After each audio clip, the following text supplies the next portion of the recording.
Mr. Montreal followed, won by Robert Roy. This was an IFBB contest.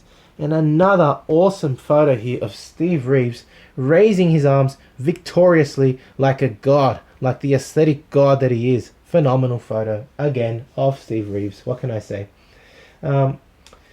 This particular article is very, very interesting. He was actually asked, what is it like being Mr. America, and is it really worth the effort? Can you believe the audacity that people used to actually ask him this? They asked him if he was to act, they actually suggested this, if he was to devote as much effort in other directions other than bodybuilding, he would be more successful. I mean, that's just laughable. Are you kidding me? I mean, the audacity of some of these people. I want to read paragraph 4 to you. 2, 3, and 4. So as a direct answer, Steve said, let me review what being Mr. America has actually meant to me. First of all, it has meant that I have gotten my body into perfect physical condition. I hope you can read that. I'll sharpen the image. I enjoy good health to its fullest and feel alive and vital every walking hour. If I received no other award from my efforts, this one would be ample repayment. A person simply cannot live fully if he is not healthy. He can have money, fame, friends, and influence, but still he will only be partially alive if his health is under par. Well said, Steve Reeves. I mean, this is what bodybuilding really is about, is it not? It is about health. It is about elevating yourself to a level of vitality and health, to have this strength and internal power, mental fortitude, to live a prosperous life. That's what this is about. It's not about winning a trophy. It's not about being famous. Forget that. I mean, that's just ridiculous. Fame comes and goes. And nowadays, it's all about who's the most scandalous, really, right? All you got to do is get on Instagram and see how many butts there are, and that's what makes stupid people famous. No, that's not what fitness is about. This is what I mean, Steve Reeves says it perfectly and won't say anything else. It's about good health. Well said, Steve Reeves. Very, very wise man. The History of American Weightlifting. Another great series of articles, again by David Willoughby. Again, respect to David Willoughby. What a great article. These articles really are fantastic. I really enjoy reading them now. Again, since I started reading Dinosaur Training, I really enjoy Willoughby's and George F. Jowett's articles.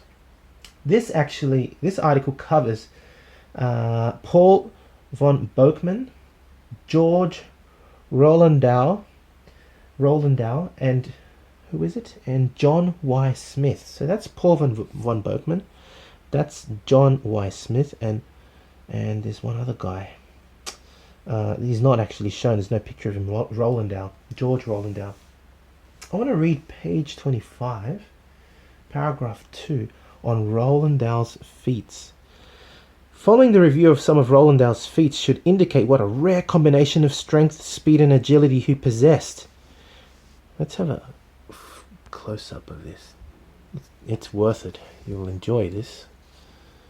You really will enjoy this.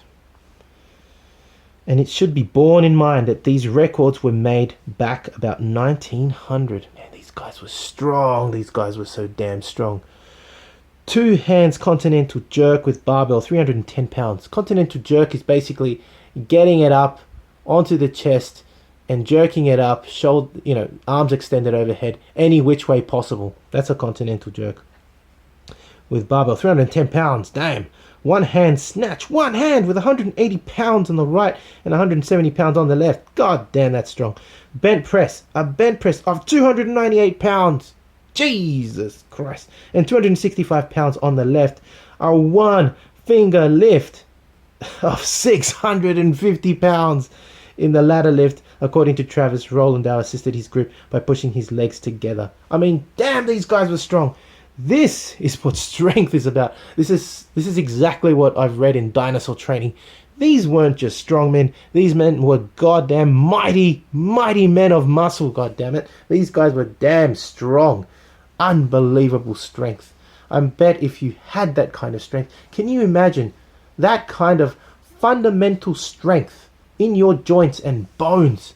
Can you imagine using that strength and using today's principles of muscle building, what kind of a physique you could naturally build? It would be phenomenal. You would probably think that people would probably think that you'd be on steroids, because muscle grown on a strong foundation, it's like building a building with steel or wood.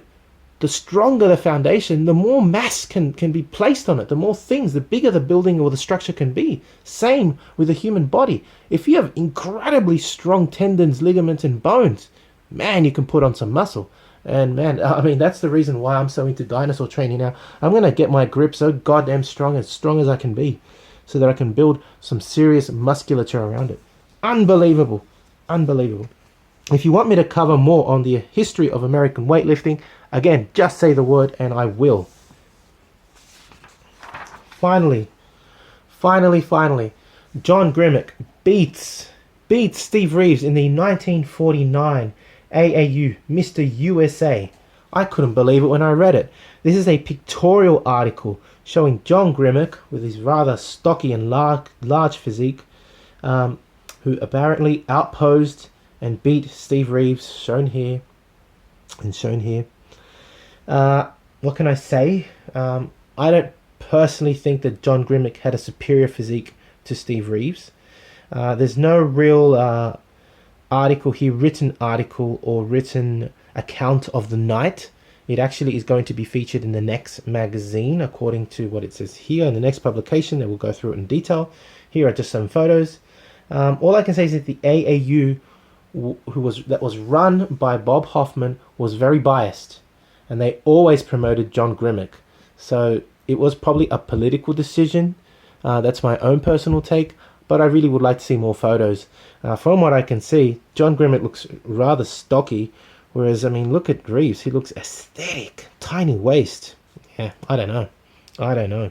Anyway, that was the result, and that's the end of this review. I know it's a rather long review on Your Physique, June 1949. I hope you have enjoyed it.